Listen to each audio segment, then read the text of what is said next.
عقائد اسلام کے حوالے سے پہلا سبق ہے عقیدہ توحید کے حوالے سے، جس کے بارے میں کل ہم نے کچھ پڑھا تھا۔ توحید کا معنی کل پڑھا تھا نا؟ کسی بچے کو یاد ہو توحید کا معنی کیا پڑھا تھا؟ ہاں، اللہ تعالیٰ کو ذات و صفات میں اور اللہ تعالیٰ واحد ہے، ہم اسے واحد مانتے ہیں تو کس اعتبار سے؟ ہاں، واحد حقیقی مانتے ہیں۔ اب واحد حقیقی کیوں ہے کہ واحد جو ہوتا ہے ایک، اس کا نصف دو ہوتا ہے، یعنی دو کا نصف ایک ہوتا ہے، تو حصے میں ایک ہو گیا تو وہ حصہ فانی ہے۔ تو واحد عددی بھی نہیں مانتے، واحد نوعی بھی نہیں مانتے، ہم اللہ تعالیٰ کو واحد حقیقی مانتے ہیں۔ جب میں پوچھوں تو اس وقت بولا کر۔ تو توحید کا معنی ہم نے پڑھا تھا اللہ تعالیٰ کو ذات و صفات میں ایک مان، اور اس حوالے سے کل میں نے آپ کو اللہ تعالیٰ کی صفات ذاتیہ کچھ بتائی تھی، ٹوٹل 8 تھیں، ان میں سے ایک میرا خیال ہے نہیں بتائی تھی، 7 بتائی تھی۔ تو ان میں سے کوئی یاد ہو آپ میں سے کسی بچے کو جو ہم نے توحید ذاتیہ 8 بتائی تھی؟ ہاں، شابش، اب اس کو ہم دوبارہ تھوڑا سا تفصیل سے پڑھیں۔ سمع، بصر، تخلیق، جس کو تکوین کہتے ہیں، تو سمع بصر سننا دیکھنا، اور جو ایک رہ گئی تھی وہ کیا ہے؟ وہ ہے حیات، زندگی، یعنی اللہ تعالیٰ زندہ ہے نا، اللہ تعالیٰ ازل سے ہے، ہمیشہ سے ہمیشہ رہے گا۔ بقیہ جو بھی مخلوق ہے اس کو بھی اللہ تعالیٰ نے زندگی عطا کی، لیکن ایک دن سب کوئی موت کا مزہ چکھے گا اور ساری مخلوق کو موت آ جائے گی۔ تو یہ اللہ تعالیٰ کی صفات ذاتیہ 8 ہوئی۔ کتنی ہیں؟ 8۔ حیات، قدرت، ارادہ، کلام، سمع، بصر، تخلیق، کلام، کتنی ہو گئی؟ یہ کیا ہے؟ صفات ذاتیہ 8 ہے۔ تو ان 8 صفتوں میں مخلوق بھی ہے، کل اس کی مثال بھی بتائی تھی کہ مخلوق کلام بھی کرتی ہے، اللہ تعالیٰ بھی کلام کرتا ہے، تو مخلوق کے لیے عطا ہے اللہ تعالیٰ کی، اور اللہ تعالیٰ بھی ذات ہے۔ اللہ تعالیٰ کسی کا محتاج نہیں، ساری مخلوق اللہ تعالیٰ کی محتاج ہے۔ یہ عقیدہ دل میں راسخ ہو تو توحید ہے۔ سمجھ آ گئی بات کی؟ اب ہم توحید کی قسموں کو تھوڑا سا پڑھتے ہیں، یہ لکھنا ہے تو میں دوبارہ بول دیتا ہوں۔ اللہ تعالیٰ کی توحید ذاتیہ 8 ہیں۔ حیات، قدرت، تخلیق، کلام، سمع، بصر، ارادہ، علم، 8 ہو گئی۔ تو یہ کیا ہے؟ 8 صفات ذاتیہ ہے۔ اب کوئی بات بھی پوچھے جی یہ شرک ہو رہا ہے صفت ماننے سے، تو ان سے پوچھو بھی اللہ تعالیٰ کی صفات ذاتیہ کتنی ہیں، اس کو آتی ہوں گی تو وہ یہ بتائے گا۔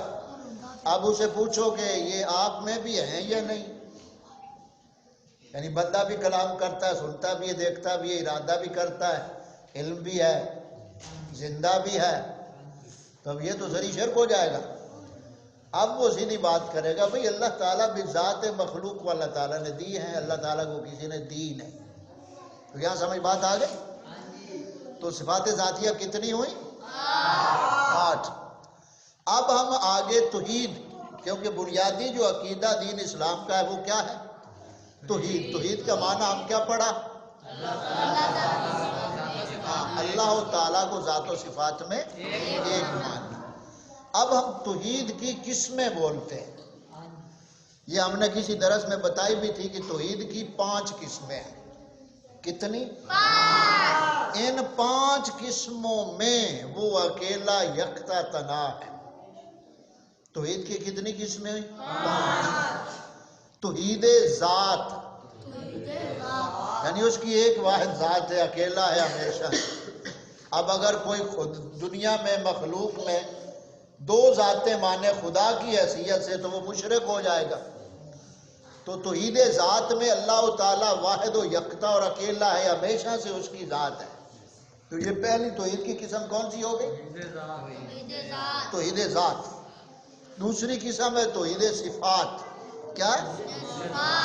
یہ جو ہم نے ذات و صفات کے بارے میں بتایا، اللہ تعالیٰ کو ذات و صفات میں یہ وہی صفات۔ دوسری قسم توحید فی صفات۔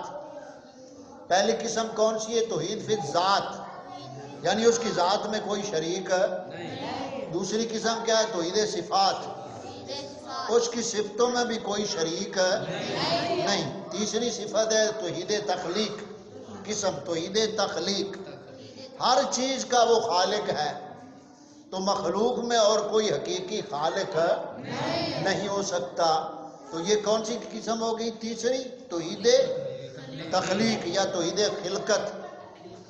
چوتھی قسم آگی توحید فی الطاعت۔ توحید فی الطاعت یعنی حکم ماننا۔ تو حکم کس کا ہے؟ اللہ تعالیٰ۔ حکم کس کا ہے؟ مخلوق ساری کو کس نے پیدا کیا؟ کس نے بنایا؟ تو حکم بھی اس سے چلنا چاہیے، کیونکہ جو حقیقی مالک ہے مخلوق کے اوپر حکم کا حکم بھی اسی کا۔ یہ کیا ہے؟ توحید فی الطاعت۔ 4 قسمیں توحید کی میں نے بتائی ہیں، توحید فی الذات، توحید فی صفات، توحید فی الخلقت، توحید فی الطاعت۔ سمجھ آئی؟ اس کو توحید فی الامر بھی کہتے ہیں، توحید فی الطاعت۔ تو اسی پہ ہم تھوڑی سی بات کریں گے اور آج کا سبق یہاں ختم کریں گے۔ ہاں 5ویں کل بولیں گے۔ یہ 4 ہو گئی، اتنی ذہن میں رکھ لیں۔ اب توحید 5ویں توحید فی العلم، 5ویں توحید فی العلم، یعنی حقیقی علم والا کون ہے؟ بقیہ مخلوق کو جو کو دیا وہ اس نے دیا۔ تو توحید فی العلم کتنی قسمیں ہو گئی؟ 5۔ اب ان 5 صفتوں میں یا قسموں میں مخلوق کو کوئی شریک کرے، جیسے رب کی یہ 5 صفتیں ہیں، مخلوق میں سے کسی نبی ولی میں بھی وہ مانے گا تو مشرک ہوگا۔ سمجھ آ گئی؟ تو یہ قسمیں توحید کی کتنی ہو گئی؟ 5۔ توحید ذات، توحید صفات، توحید تخلیق، توحید فی الطاعت اور توحید فی العلم۔ سمجھ آ گئی بات؟ تو یہ ہم نے تھوڑی سی تفصیل اس حوالے سے پڑھی ہے کہ آپ کو بنیاد کا پتہ چل۔ اب توحید کی قسموں کا پتہ چل گیا، توحید ذاتیہ کا پتہ چل گیا۔ تو اب کوئی بھی پوچھے آپ سے بھی توحید کیا ہے تو آپ اس کو یہ بتا سکتے، اور کوئی پوچھے شرک کیا ہے، ان 5 چیزوں میں کسی کو مخلوق کو شریک کر لیں تو وہ مشرک ہو جائے گا۔ اب ایک ہے شریک کرنا اس اعتبار سے کہ جیسی صفتیں خدا تعالیٰ کی ہیں ویسی ہی مخلوق کی ماننا، یہ برابری آ گئی معنی میں۔ اور یہی کل ہم نے بتایا تھا، شرک کا معیار معنی کی برابری پہ، ورنہ لفظی شراکت تو عام ہے، لفظی شراکت ہی ہے نا۔ توحید صفاتیہ ذاتیہ 8 ہے تو مخلوق میں بھی وہ 8 صفتیں ہیں۔ سمجھ آ گئی بات؟ اب ہم اس کو تھوڑا سا یہاں رڑکیں گے بات کو توحید فی الطاعت کے حوالے سے۔ توحید فی الحکم، اس کو امر بھی کہتے ہیں، طاعت بھی کہتے ہیں، حکم بھی کہتے ہیں۔ اس کو تھوڑا سا ہم رڑکیں گے، اور یہاں آپ تمام کو یہ بات ذہن نشین ہونی چاہیے، پوری مخلوق کس نے پیدا کی؟ تو وہ خالق چاہتا ہے کہ حکم بھی مخلوق پر اللہ کا ہی چلے۔ تو ہمارے اوپر حکم کن کا چل رہا ہے؟ انگریزوں کا۔ اب وابی کو پوچھو کہ توحید کے ٹھیکیدار اندھے، تم توحید کا رٹا لگاتے ہو، کبھی یہ 90 کے خلاف بھی بولے ہو؟ دربار پہ جانا شرک ہے، شرک ہے، اور امریکہ کے بازار میں جانا فرض ہے۔ تو اب جو توحید فی الطاعت ہے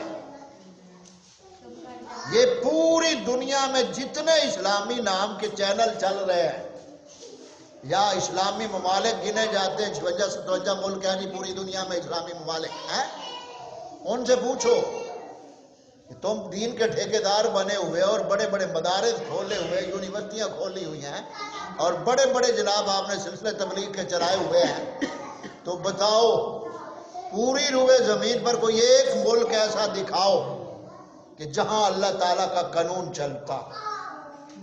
کہیں ہے؟ سعودیہ یہودیہ میں بھی نہیں ہے۔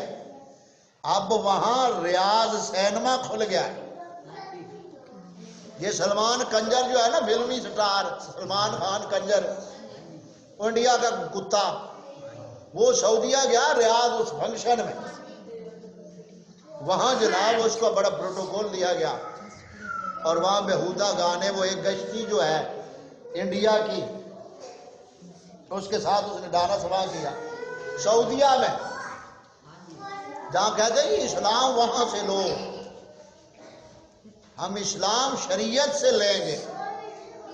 مکہ اور مدینہ ادب کا مقام ہے، لیکن ہمیشہ دلیل شریعت کی ہوگی، مکہ یا مدینہ شہروں کی دلیل نہیں ہے۔ وہ بیٹا خاموش، اقبال ان بچوں کو ذرا چیک کرو، چھوٹے بچوں کو آرام سے بٹھاؤ۔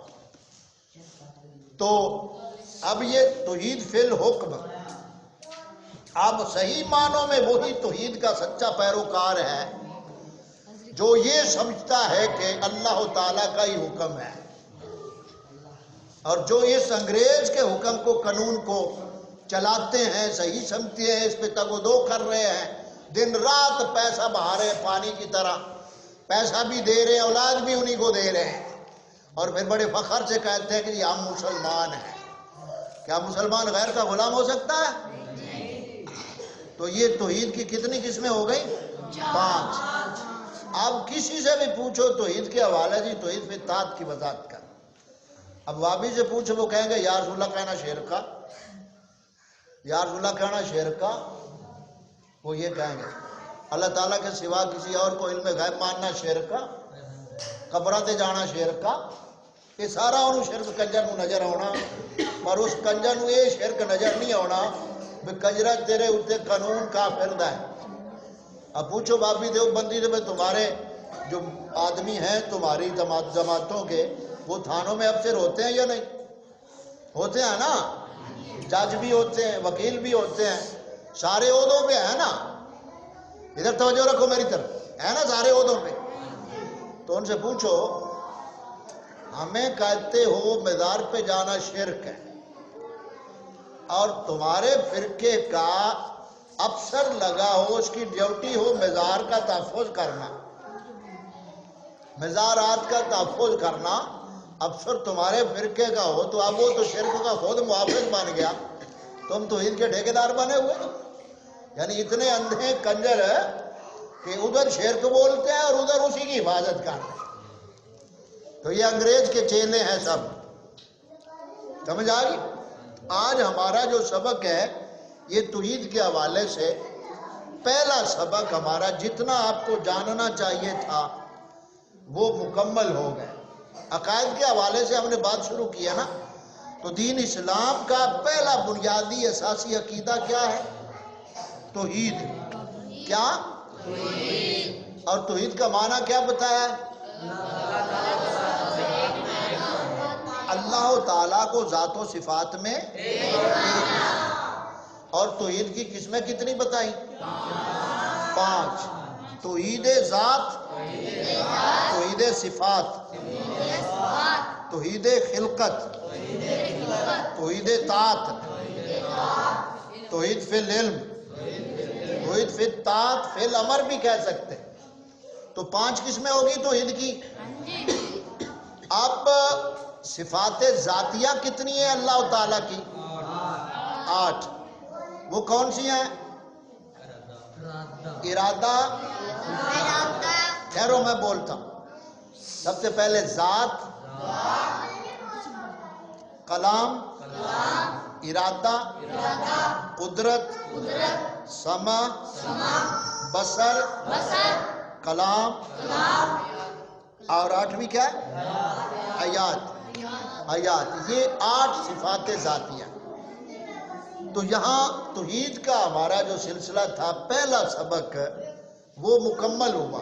اتنا آسان آپ کو ذہن میں رہ جائے گا نا. تو یہ توحید کا ہمارا پہلا سبق مکمل ہو گیا. اس میں ایک بات اور سمجھ لیں تخلیق کے حوالے سے، وہ میں سے بتا چکا ہوں پہلے، تھوڑی سی آپ کل توجہ رکھیں گے تو مسئلہ سارا سمجھ میں آ جاتا ہے. اللہ تعالیٰ کی صفات میں کسی کو شریک کرنا شرک ہے. کب؟ جب معنی میں برابری ہو. معنی میں برابری ہو تو شرک ہے. اب تخلیق کس کی صفت ہے؟ اللہ تعالیٰ کی. یعنی تخلیق کرنا، پیدا کرنا. اللہ تعالیٰ کسی چیز کو پیدا کرتا ہے تو وہ امر کن سے فرماتا ہے کن ہو جا، فوراً وہ چیز ہو جاتی ہے. اور جو مخلوق پیدا کرتی ہے وہ سبب سے ہے، ذریعے سے، اور وہ ذریعہ بھی اللہ تعالیٰ نے عطا کیا ان کو. اب دیکھو قرآن پاک میں ایک آیت ہے جو بھابی لوگ پڑھتے ہیں. آیت ہے لَن يَخْلُقُ ذُبَابًا. یہ سورت حج کی آیت ہے، سورت حج کے آخر پہ آیت ہے. اس کا ترجمہ مفہوم یہ ہے، ان لوگوں کی اللہ تعالیٰ کہاوت بیان فرماتا ہے کہ وہ ایک مکھی کے چھلکے کے مالک نہیں، ایک مکھی تخلیق نہیں کر سکتے.